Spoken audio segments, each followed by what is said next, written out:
The content on this channel is for informational and educational purposes only. Please contact a professional when it comes to your financial needs. Social media is a blessing and a curse when it comes to getting out information to people to actually uplift their lives and change their finances.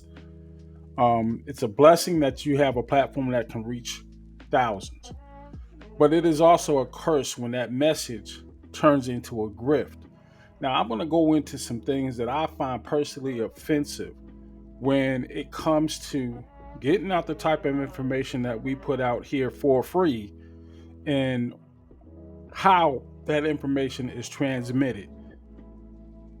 This is going to be kind of a rant. I'm going to let you know what I'm talking about right here, right now on the Ujamaa network. Let's get it. I've come across a bunch of stories on this channel where I see how people are taking in with the promises of making quick returns, and you're getting this information from people who don't even vet themselves, let alone the people that they're trying to attract vet them and the information giving.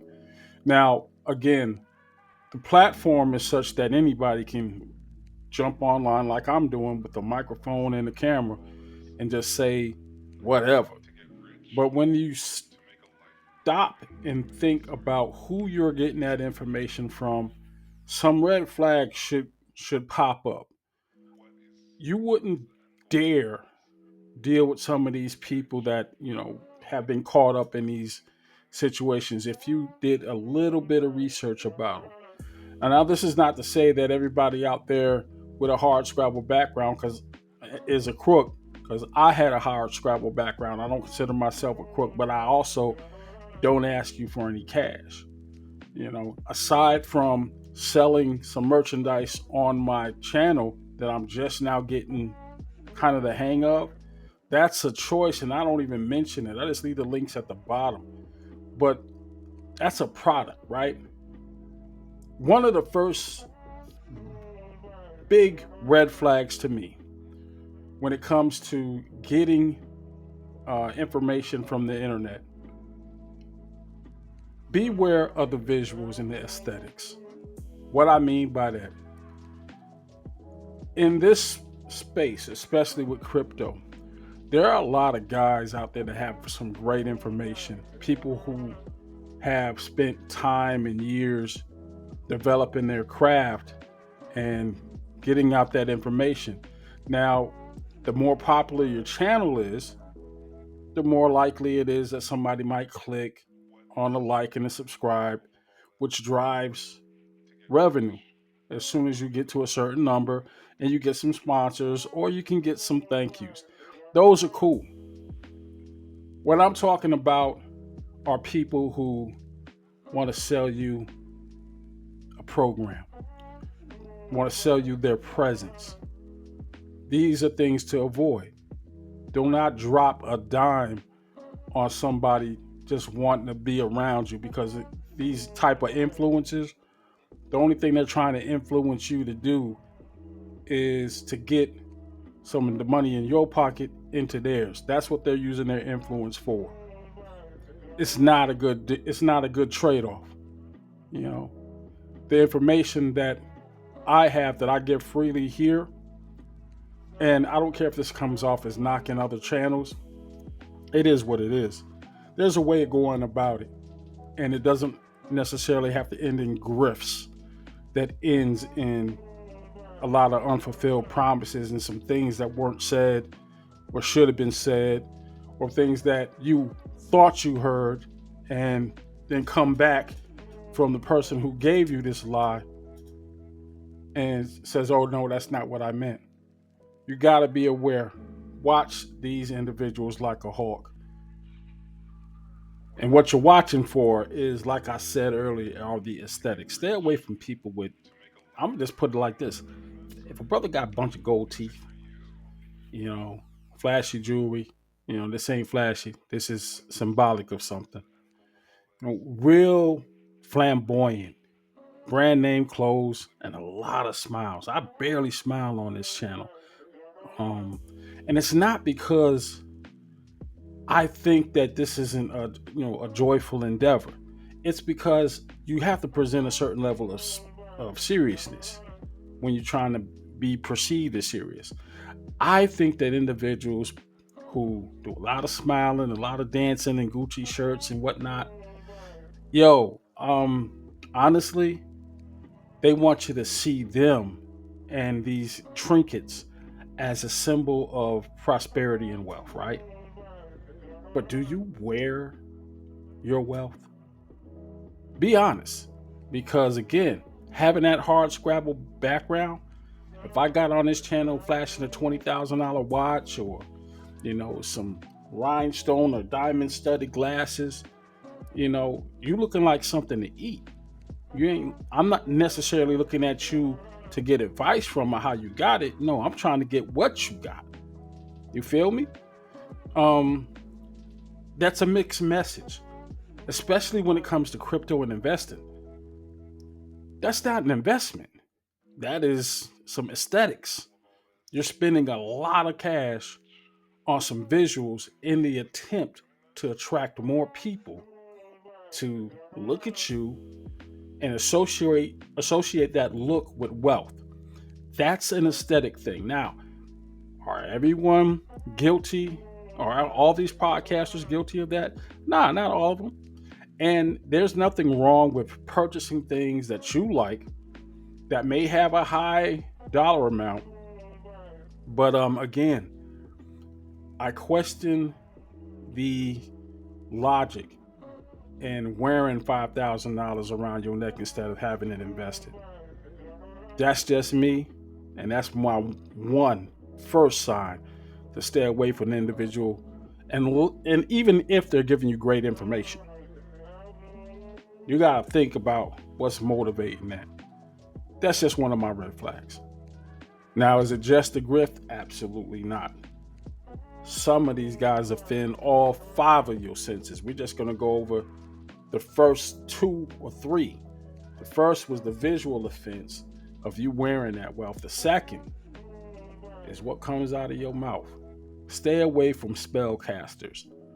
I talk about spellcasters, witches, and warlocks. Those are people who want to influence you with some trick words or wordplay.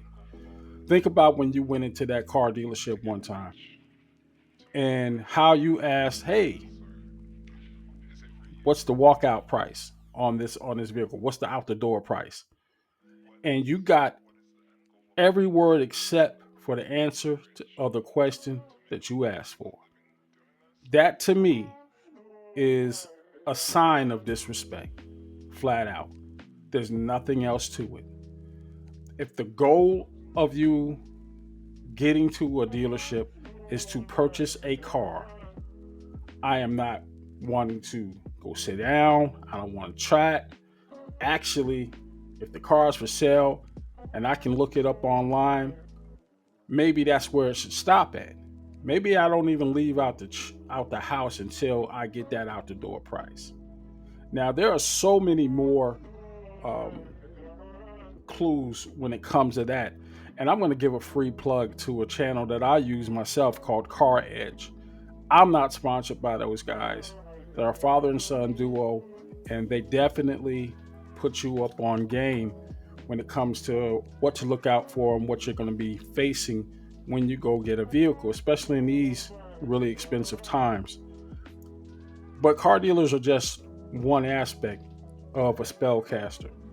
Spellcasters in the crypto sphere, these are people who are going to be promising you hundreds, thousands of dollars in earnings in a month. Is it possible? Sometimes it is. Is it probable?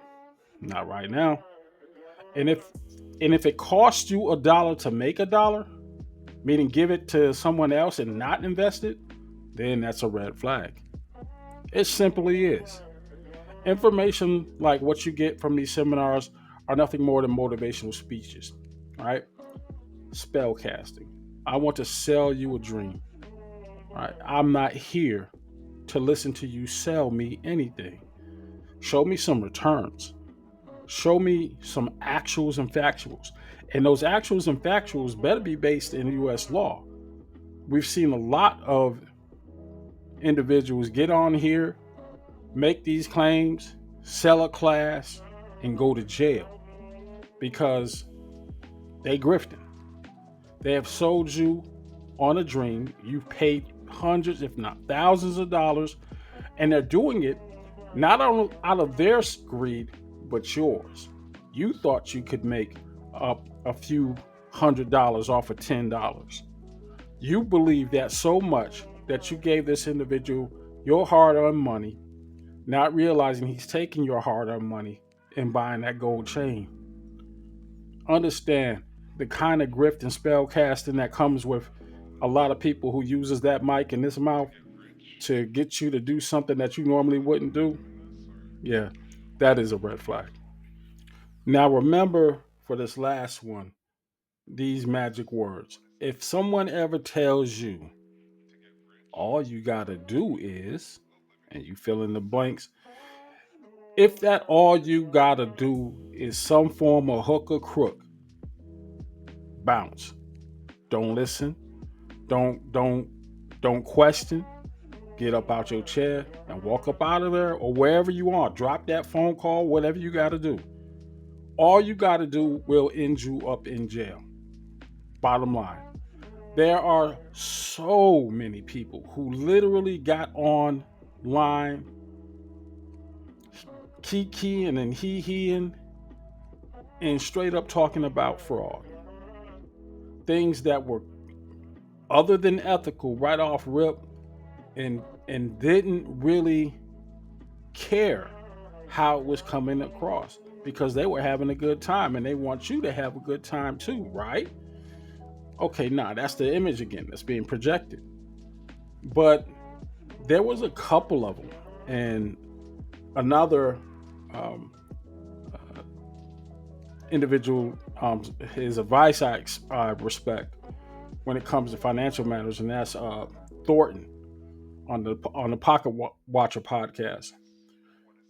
You know, he will get on the next. Then there's another guy, Tony the Closer, I believe his name is, and they are actually giving out great information.